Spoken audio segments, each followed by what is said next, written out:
E fala, rapaziada, mais um vídeo aqui do canal. Dessa vez falando sobre história, coisa que eu não faço quase, né? Porque meu canal, eu não fiz canal para falar de história, na verdade, mas às vezes eu falo porque eu gosto mesmo.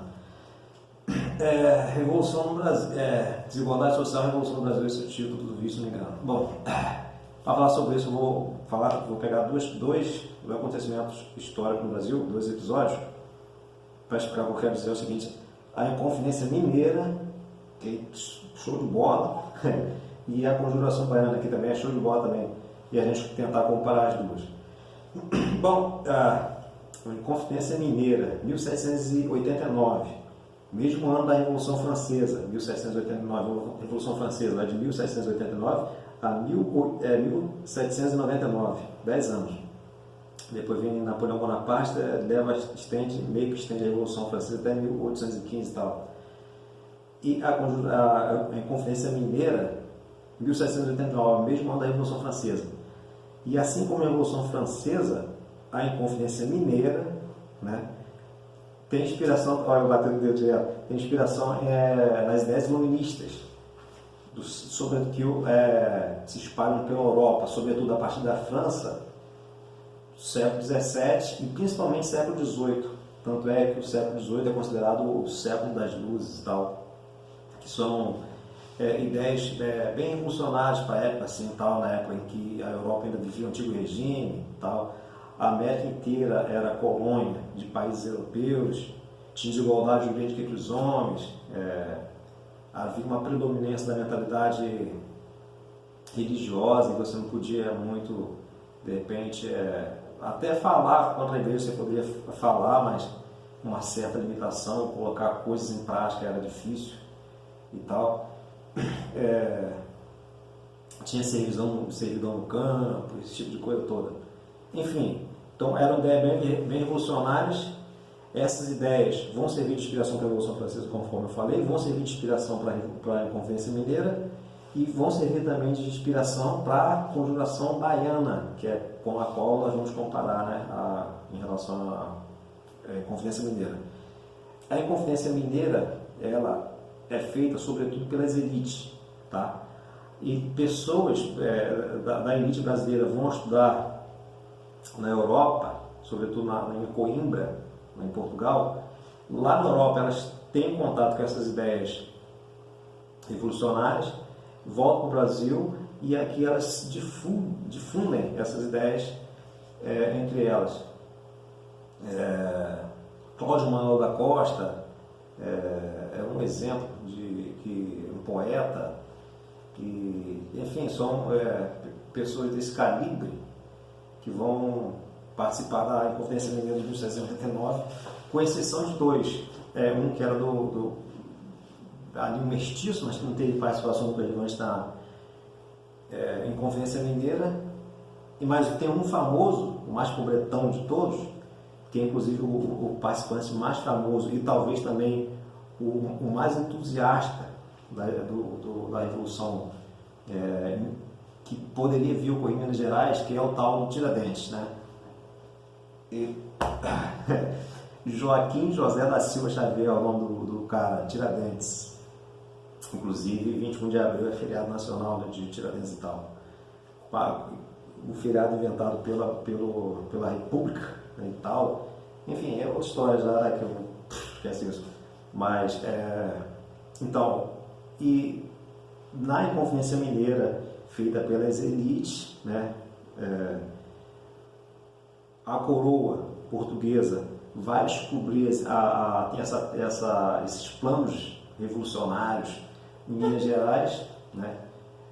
Se não me engano foi Joaquim Silvério Reis, o nome do cara, que participou dos planos de revolta em Minas Gerais, mas que, no entanto, depois que as autoridades começaram a investigar a coisa, ele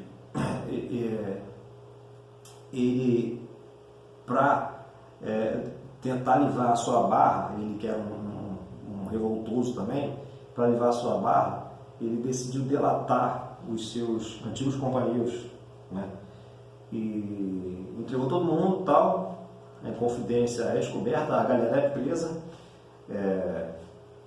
Alguns vão ser condenados à pena de morte, inclusive o próprio Tiradentes também, mas aí por intervenção da rainha de Portugal, Dona Maria I, conhecida como Rainha Louca depois, né, ela vai intervir nesse processo e vai converter a pena dessa galera que tem mais contato, mais influência, galera do mais dinheiro e tal, vai converter a pena deles para prisão e tal. Alguns serão mandados em degredo para a África, mas vai manter a condenação, a pena capital para Tiradentes. O mais pobretão de todos, né, é o que mais vai sofrer em questão aí de pena. Ele vai ser condenado à morte por enforcamento, corre o pescoço dele, vão matar ele em praça pública, de passagem. Depois vão cortar o corpo dele em vários pedaços e vão espalhar ali pelos principais pontos de Minas Gerais ali para servir para quem o povão passar e ver os pedaços, os restos mortais de Tiradentes, lembrar de como a coroa portuguesa trata aqueles que se levantam contra ela, né? Como que a coroa portuguesa trata aqueles que se voltam contra a coroa, ou seja, os inconfidentes, né? O inconfidente ele é acusado pelo crime de lesa majestade. E é isso, né? E a Conjuração Baiana começa, as ideias iluministas também chegam na Bahia também por intermédio das elites, inclusive é fundado na Bahia, no meado da década de 1790, 1793, alguma coisa assim, uma sociedade secreta de caráter maçônica, chamada os Cavaleiros da Luz, tá? Onde a elite de Salvador se reúne para discutir política, filosofia e tal, discutir a sociedade, né? Mas essas ideias, elas se espraiam pela população mais pobre, mais humilde de Salvador, e chega inclusive a população mestiça, ex-escravos, até alguns escravos também vão entrar em contato com essas ideias, não de repente de forma direta, mas de forma indireta, sim, pelas trocas de ideias entre eles. E quando a Conjuração Baiana parecia que vai começar, né, em outubro de 1700 outubro, eu acho que é no mês, se não me engano, se não me falha a memória, de 1798, né, a elite, nesse caso, sobretudo esse pessoal que faz parte lá dessa sociedade secreta, Cavaleiros da Luz, parece, pela documentação existente, que não participa desse levante de 1798, mas esse levante de 1798 na Bahia, né, é promovido sobretudo pelas classes mais populares ali da região ali da cidade, sobretudo alfaiates, né? Daí também o nome de Conjuração Baiana ou Conjuração dos Alfaiates, e também alguns soldados de milícia, soldados de baixa patente, sim, como se fossem espécies de policiais da época, né? Para fazer uma comparação. E quando a coroa portuguesa, na verdade o governador da província da Bahia, descobre o plano dos caras, também tem uma pessoa que também vai ser investigada, presa pelo governo, e esse cara também vai delatar os seus antigos companheiros, assim como teve na Confidência Mineira, né? Um dedo duro, também na Conjuração Baiana também vai ter esse dedo duro. E aí vai começar as prisões, as investigações. Acho que 50 pessoas vão ser punidas e tal, sendo que 5 vão ser condenados à pena de morte. Um sai fora antes consegue fugir, né? Antes de ser enforcado de fato. E 4 serão mortos. Vai bater o nome dos caras aqui, eu não esqueci. Ó. Quem serão os 4 que terão a pena de morte por conta da Inconfidência Baiana? 2 alfaiates, né, ou seja, artesãos lá que mexem com o pano, tal, costura, faz roupa, esse tipo de coisa. João de Deus do Nascimento e Manuel Faustino dos Santos. Esse Manuel Faustino Santos era nascido escravo, tá? Era um preto forro, portanto. E 2 soldados de milícia, um tal de Lucas Dantas e Luiz Gonzaga das Virgens. São esses 4 aí que vão também, assim como já vimos, vão ser enforcados, esquartejados, o corpo partido em várias partes, essas partes espalhadas pela Bahia ali, para servir de aviso à população também, né, do que acontece, né, se caso você tentar se voltar contra a autoridade real. Esses caras vão ter a cabeça pendurada em varapau, né, exposta assim nas principais pontes de Salvador e tal, uma coisa sinistra. Bom, a Inconfidência Mineira vai ser feita mais pelas elites, a Conjuração Baiana mais pela população pobre.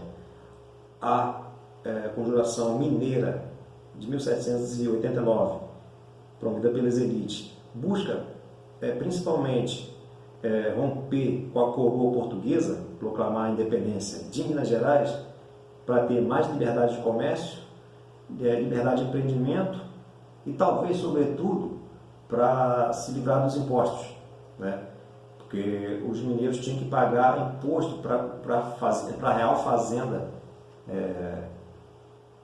de Portugal, instalado no Brasil, né? Imposto pesadíssimos e tal. Inclusive, uma das coisas que foi o catalisador assim, da Inconfidência Mineira foi a cobrança de impostos atrasados que havia sido prometida para 1789 exatamente, né? A tal da derrama, né? Que aí os funcionários do governo local da província de Minas Gerais iam cobrar os impostos atrasados que essa elite devia, os mineiros, né? Gente que tinha minas, explorava ouro, prata, pedra preciosa, esse tipo de coisa, né? Eles teriam que pagar de todos os impostos atrasados num dia tal lá definido. Então a galera fica bolada com isso e decide se revoltar. Religiosozinho, vem cá. E aqui era tudo no improviso. E no caso da Conjuração Baiana, né, que é feita mais pela população pobre, buscava mais mesmo um rompimento mais radical com a coroa portuguesa. Não só para ter liberdade de comércio, não só para não pagar mais impostos, mas também para acabar com a escravidão, para instalar uma república mais democrática e tipo de coisa. Então, a elite mineira se inspirou nas ideias iluministas, mas meio que filtrou a coisa que aproveitava, que servia mais para elas, excluiu as partes mais radicais, né? E deixou de lado, esqueceu. E já o pessoal que organizou, planejava fazer a independência da Bahia, em 1798, né? Eles não filtravam tanto assim as ideias iluministas. Vinham as partes mais radicais, eles também vinham e também deixavam se motivar por essas partes mais radicais, como por exemplo a efetiva libertação dos escravos, né? No caso da Inconfidência Mineira, falava-se em libertação dos escravos, mas não era um consenso, né? Talvez se falava, algumas pessoas falam em libertar os escravos lá em Minas Gerais, para ter mais uma adesão, mais um apoio mais popular. E também eles falavam, quando falavam em libertar os escravos, eram os escravos nascidos no Brasil, já no caso da Bahia eram os escravos de um modo geral e tal. Então a primeira coisa que a gente vê aí é que as ideias revolucionárias iluministas vão servir de inspiração para as elites, vão servir de inspiração para o povão, mas não na mesma intensidade, né? Não são as mesmas ideias de um modo geral. A elite mineira, não só em Minas Gerais, mas no Brasil todo, a elite que tem contato com as ideias iluministas no primeiro momento, né? Elas vão reter sua parte que interessa dessas ideias e vão camuflar, esconder demais. E quando o povão tem contato com essas ideias, né, essas ideias vão ser aproveitadas em maior totalidade, vamos botar assim, né? É como se a elite fosse uma espécie de girondinos aqui, né?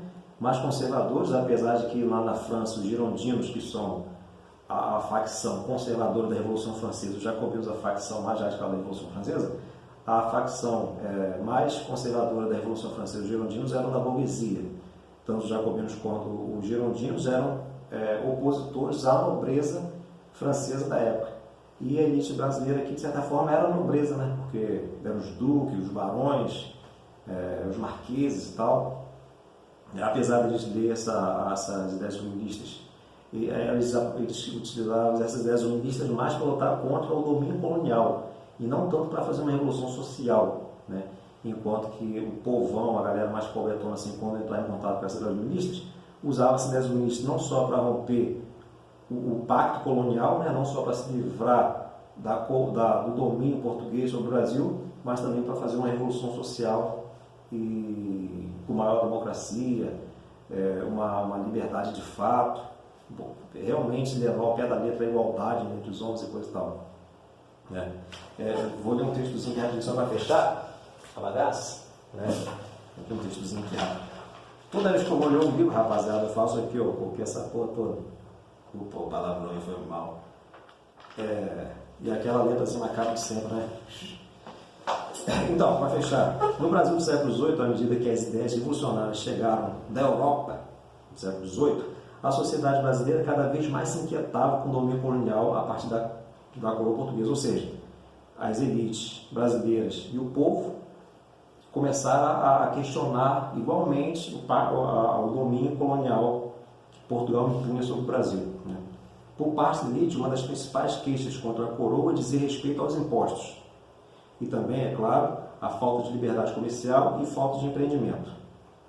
Ou seja, a elite queria isso. Se livrar dos impostos, ter mais liberdade comercial e liberdade de empreendimento. Mas não queriam acabar com a escravidão, por exemplo. Nem se preocupavam muito com a expansão da democracia. Mas nossa elite colonial, branca e proprietária de terras, proprietária de escravos, não podia admitir as ideias iluministas em toda a sua radicalidade. Por exemplo, para não perder a posse sobre os seus escravos. Porque as ideias iluministas falavam que todos os homens são iguais, que todos os homens têm direito à liberdade. Então, como é que você faz para manter a escravidão? Se você adota essas ideias ao pé da letra. Inclusive, a própria independência dos Estados Unidos, né, gente? Os norte-americanos fizeram a independência em 1776, em nome da liberdade, mas paradoxalmente mantiveram a escravidão no seu território. Aliás, por muito tempo no Brasil, ser livre e proprietário de terra não bastava. Era preciso ainda se diferenciar da população negra escravizada, ou seja, a nossa elite se diferenciava da população negra pela escravidão, os livres e os escravos, mas também se diferenciava dos homens livres, pobres, pelo título de nobreza. Ou seja, o pobre, livre, é diferente da elite, que é nobre. Apesar de que a nossa elite, né, a nobreza europeia, de um sangue puro, sangue azul e tal, a nossa elite queria imitar isso. E na mesma medida em que a ideia de liberdades individuais, a ideia de igualdade de todos os homens, e também, na mesma medida que a escravidão começa a ser criticada, ou seja, conforme essas ideias de liberdade e igualdade começam a se disseminar no Brasil, na mesma medida em que a escravidão começa a ser criticada, o movimento abolicionista vem junto com isso tudo, mas aí o racismo ganha corpo na sociedade, ele se torna cada vez mais forte. O racismo, que diga-se de passagem, é uma novidade ainda no século XVIII.